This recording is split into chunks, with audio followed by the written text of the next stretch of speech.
Hello movie lovers, स्वागत है आपका वाइपर एक्सप्लेन्ड चैनल पर। और आज हम देखेंगे एक हॉरर फिल्म को जिसका नाम है बारबेरियन। इसे रिलीज किया गया था 2022 में। तो चलिए जानते हैं इसकी कहानी को बिना किसी देरी के। कहानी की शुरुआत एक तूफानी रात से होती है। हम टेस नाम की एक लड़की को देखते हैं जो कि शहर में जॉब इंटरव्यू देने आई थी। उसने रात रुकने के लिए ऑनलाइन एक घर रेंट पर लिया था, लेकिन इस घर का लॉक वो नहीं खोल पाती। कुछ देर बाद वो एक आदमी को इस घर के अंदर देखती है जिसका नाम कीथ है। कीथ ने भी एक दूसरे ऐप से इसी घर को रेंट किया हुआ था। अब टेस घर के अंदर आकर हेल्पलाइन पे कॉल करती है, लेकिन उसे कोई जवाब नहीं मिलता। शहर में एक बड़ा इवेंट होने की वजह से सारे होटल्स भी बुक्ड थे। तो कीथ कहता है कि टेस भी उसके साथ यहाँ रुक सकती है। कीथ बाहर सोफे पर सो लेगा और टेस आराम से अंदर बेड पर सो सकती है। अब इस तूफानी रात में टेस के पास और कोई ऑप्शन भी नहीं था, तो वो यहाँ रुकने के लिए मान जाती है। लेकिन उसे कीथ जैसे अनजान आदमी पर बिल्कुल भरोसा नहीं था।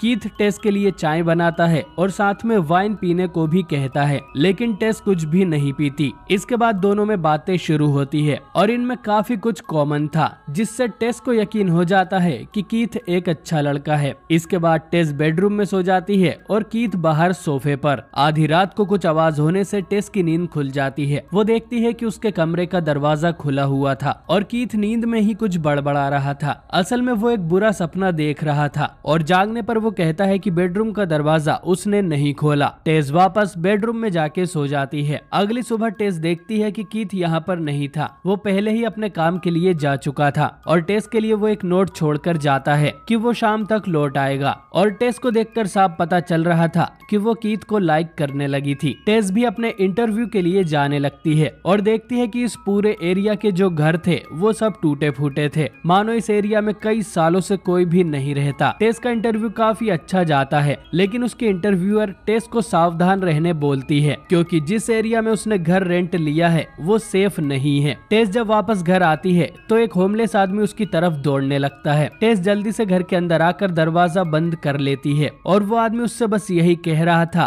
कि इस घर से बाहर निकलो। टेस पुलिस को भी कॉल करती है, पर कोई भी ऑफिसर अभी फ्री नहीं था और वो होमलेस आदमी भी जा चुका था। इसके बाद टेस देखती है कि टॉयलेट पेपर खत्म हो गए थे, तो बेसमेंट में वो पेपर लेने जाती है, लेकिन बेसमेंट का दरवाजा अपने आप ही लॉक हो जाता है। टेस अपना मोबाइल भी ऊपर छोड़ आई थी, जिससे वो किसी को कॉल भी नहीं कर सकती। तो टेस कीथ के वापस लौटने का वेट करने लगती है। इसी दौरान उसकी नजर बेसमेंट की दीवार पर जाती है, जिसमें से एक रस्सी निकली हुई थी। उस रस्सी को खींचने पर बेसमेंट में एक खुफिया दरवाजा खुलता है, जिसमें बहुत अंधेरा था। टेस एक आईने के जरिए अंदर थोड़ा उजाला करती है और इस खुफिया रास्ते में उसे एक खुफिया कमरा मिलता है, जिसके अंदर एक वीडियो कैमरा, एक बेड और एक बाल्टी रखे हुए थे। ये सब सामान देखकर टेस समझ जाती है कि यहाँ कुछ तो गलत काम हुआ है। वो डर के तुरंत यहाँ से निकलने की कोशिश करती है और इसी समय कीथ भी वापस आ गया था। टेस विंडो के थ्रू कीथ को घर की चाबी देती है और कीथ उसे बेसमेंट से बाहर निकाल लेता है। टेस तुरंत ही अपना सामान पैक कर यहाँ से निकलना चाहती थी, लेकिन कीथ उसे रोकता है क्योंकि वो खुद बेसमेंट में जाकर तसल्ली करना चाहता था कि ऐसा क्या है जिसे देखकर टेस इतना डर गई। टेस उसका बाहर ही वेट करती है, लेकिन वो बहुत देर तक वापस नहीं आता। तो टेस बेसमेंट के दरवाजे पर एक चेयर रख देती है ताकि वो फिर से अपने आप लॉक ना हो जाए। इसके बाद टेस कीथ को ढूंढती हुई उसी खुफिया रास्ते में जाती है और उसे पता चलता है कि वहाँ एक दूसरा दरवाजा भी है जो कि एक खुफिया गुफा में जाता है। इस गुफा के अंदर से कीथ के चिल्लाने की आवाज आ रही थी। अब टेस चाहती तो चुपचाप यहाँ से भाग सकती थी, लेकिन वो कीथ की हेल्प करने का डिसाइड करती है और गुफा के अंदर जाने लगती है। अंदर उसे बड़े बड़े पिंजरे रखे मिलते हैं जैसे वो इंसानों के लिए बने हो। काफी अंदर जाने के बाद टेस को कीथ मिल जाता है जो उसे बताता है कि इस बेसमेंट में कोई और भी है और वो एक बड़ी सी लेडी थी जो कि पीछे से आकर कीथ का सर दीवार में मार मार के फोड़ देती है और कीथ की मौत हो जाती है। ये देख टेस के होश उड़ जाते हैं। इसके बाद ये किलर लेडी टेस की तरफ चिल्लाने लगती है। खैर, दूसरी तरफ हम एक एक्टर एजे को देखते हैं जिसे पता चलता है कि उसकी हीरोइन ने उस पर रेप का इल्जाम लगा दिया है और अब उसे कोर्ट में केस लड़ने होंगे, जिसके लिए एजे के पास पैसे कम थे। तो वो अपनी पुरानी प्रॉपर्टीज को बेचने का डिसाइड करता है और वो रेंटल होम भी एजे का ही है जिसे टेस और कीथ ने बुक किया था। लेकिन एजे को खुद ही ये बात नहीं पता कि उसका घर अब भी रेंट पे दिया जाता है। उसे यहाँ टेस और कीथ का सामान पड़ा मिलता है, लेकिन उन लोगों का कोई नामो निशान नहीं था। उसी शाम एजे अपने दोस्त के साथ एक क्लब में जाता है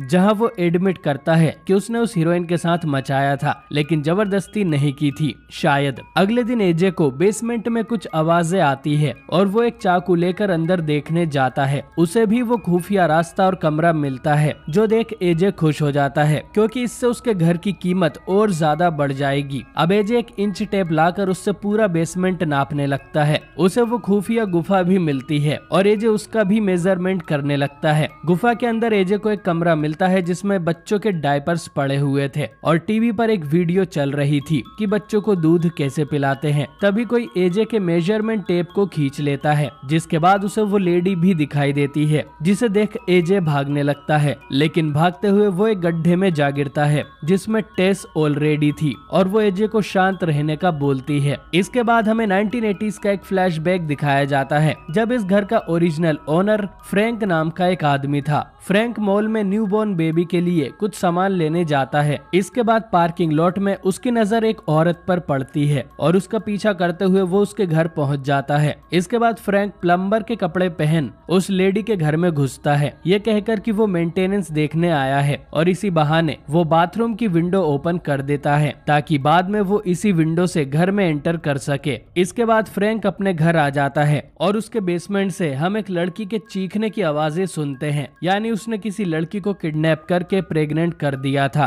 खैर, हमें यह भी पता चलता है कि फ्रैंक के बाकी पड़ोसी किसी कारण से ये मोहल्ला छोड़कर जा रहे थे, लेकिन फ्रैंक ऐसा नहीं करता, जिससे वो अकेला ही इस एरिया में रह जाता है और उसके कारनामों के बारे में किसी को पता नहीं चलता। इसके बाद कहानी वापस प्रेजेंट में आ जाती है और टेस एजे को समझाती है कि उसे शांत रहना है वरना वो औरत भड़क जाएगी। वो लेडी अब इनके लिए एक दूध की बोतल नीचे करती है क्योंकि वो इन दोनों को अपना बच्चा समझ रही थी। टेस चुपचाप उस दूध को पी लेती है, लेकिन एजे नखरे कर रहा था तो वो लेडी एजे को खींचकर यहाँ से बाहर ले जाती है, पर वो गेट बंद करना भूल गई थी, जिसका फायदा उठाकर टेस उस गड्ढे से बाहर आ जाती है। वो औरत एजे को डायपर रूम में ले गई थी जहाँ वो उसे फोर्सफुली अपना दूध पिलाती है। टेस अब तुरंत ही उस गुफा से बाहर आ जाती है, पर बेसमेंट का डोर फिर से लॉक हो गया था तो वो उस विंडो को तोड़कर बाहर निकलती है, जिसमें आंद्रे नाम का आदमी उसकी हेल्प करता है। वही होमलेस आदमी जिसने टेस को घर से बाहर निकलने को बोला था, क्योंकि वो इस पागल औरत के बारे में जानता है और वो पास में ही पानी की टंकी के नीचे रहता है। टेस अब वापस जाकर एजे को बचाना चाहती थी, लेकिन आंद्रे उसे समझाता है कि वो पतली गली से निकल ले, क्योंकि रात होने के बाद वो लेडी घर से बाहर आकर उसे पकड़ लेगी। वो ये भी बताता है कि इस घर में उस औरत के अलावा और भी कोई है, पर टेस उसकी नहीं सुनती और पुलिस को बुलाने जाने लगती है। इधर एजे को गुफा में भटकते हुए एक और कमरा मिलता है जिसके अंदर ढेर सारा खाने का सामान पड़ा हुआ था। यहाँ के बिस्तर पर एजे को वही कमीना फ्रैंक दिखाई देता है जो कि अब बूढ़ा हो गया था और अपनी आखिरी सांसें गिन रहा था। शुरू में एजे को लगता है कि फ्रैंक को भी यहाँ किडनैप करके रखा गया है, लेकिन फिर उसे यहाँ कुछ वीडियो टेप्स मिलती है जो उसी बेड और बाल्टी वाले कमरे की थी जिसमें फ्रैंक लड़कियों को लाकर उनके साथ घिनौने काम करता था। और ये वीडियोस देखकर एजे भी शॉक हो जाता है और धमकी देता है कि वो पुलिस को सब कुछ बताएगा। इतने में फ्रैंक अपने पास की अलमारी से एक बंदूक निकालता है और खुद के ही सर में गोली मार लेता है। दूसरी तरफ पुलिस वाले टेस की बात पर यकीन नहीं करते, क्योंकि उसके पास ना तो कोई आईडी थी और ना ही घर की चाबी। वो उसे कोई नशेड़ी समझकर यहाँ से चले जाते हैं। रात होते ही टेस अपनी कार में बैठ जाती है और जैसे ही वो औरत घर से बाहर निकलती है, टेस उसे अपनी गाड़ी से ठोक देती है। टेस को लगता है कि वो मर गई तो वो एजे को लेने वापस गुफा में जाने लगती है। वहीं इधर एजे फ्रैंक की बंदूक उठाकर आगे बढ़ रहा था और टेस को देखकर वो गलती से उस पर ही गोली चला देता है, लेकिन टेस मरती नहीं है। ये दोनों घर से बाहर आते हैं और देखते हैं कि वो औरत कहीं गायब हो गई थी। टेस की कार खराब हो गई थी और एजे के पास चाबी नहीं थी, तो ये दोनों आंद्रे के पास मदद मांगने जाते हैं, जो कि उन्हें अपने ठिकाने पर छुपा लेता है और बताता है कि कई सालों पहले फ्रैंक लड़कियों को किडनैप कर बेसमेंट में रखा करता था। वो उनसे बच्चे पैदा करता और जो बच्चे होते उनसे और बच्चे पैदा करता था, और इन सब का ही रिजल्ट है कि वो औरत दिखने में इतनी एबनॉर्मल है। फ्रैंक के बाकी बच्चों का क्या हुआ ये नहीं बताया जाता, शायद वो भूख से मर गए होंगे। ये सब सुनकर एजे को भी अपने किए पर बहुत बुरा लगता है जो उसने हीरोइन के साथ किया था, और वो अपनी गलती को सुधारने की पूरी कोशिश करेगा।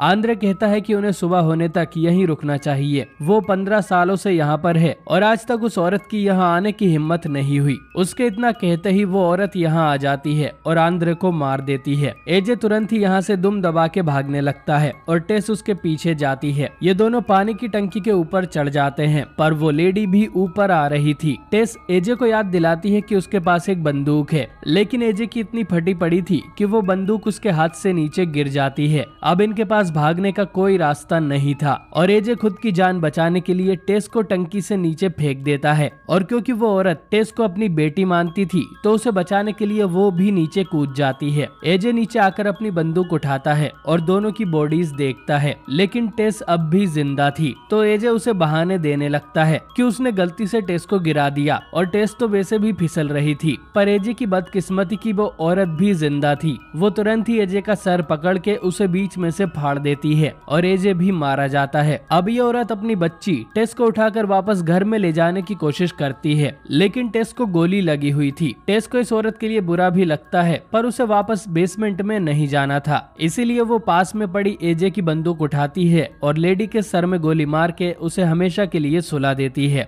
और ये फिल्म यहीं पर एंड हो जाती है। दोस्तों, फिल्म के अंदर कीथ का रोल बिल स्कार्सगार्ड ने किया है, जिन्हें हमने इट मूवी में पेनीवाइज के रूप में देखा था। सबको लगा था कि यही मेन विलेन होगा, लेकिन सबसे पहले कीथ की डेथ होना काफी सरप्राइजिंग था। एजे का रोल कर रहे एक्टर जस्टिन को इससे पहले हम जीपर्स क्रीपर्स में देख चुके हैं। वहीं फ्रैंक का रोल कर रहे रिचर्ड ब्रेक को हम जीओटी में नाइट किंग के रूप में देख चुके हैं। तो दोस्तों, आपको ये फिल्म कैसी लगी कमेंट करके जरूर बताएं। वीडियो पसंद आई हो तो इसे लाइक और चैनल को सब्सक्राइब करना ना भूलें। बाकी मैं मिलता हूं आपसे बहुत ही जल्द एक नई वीडियो के साथ।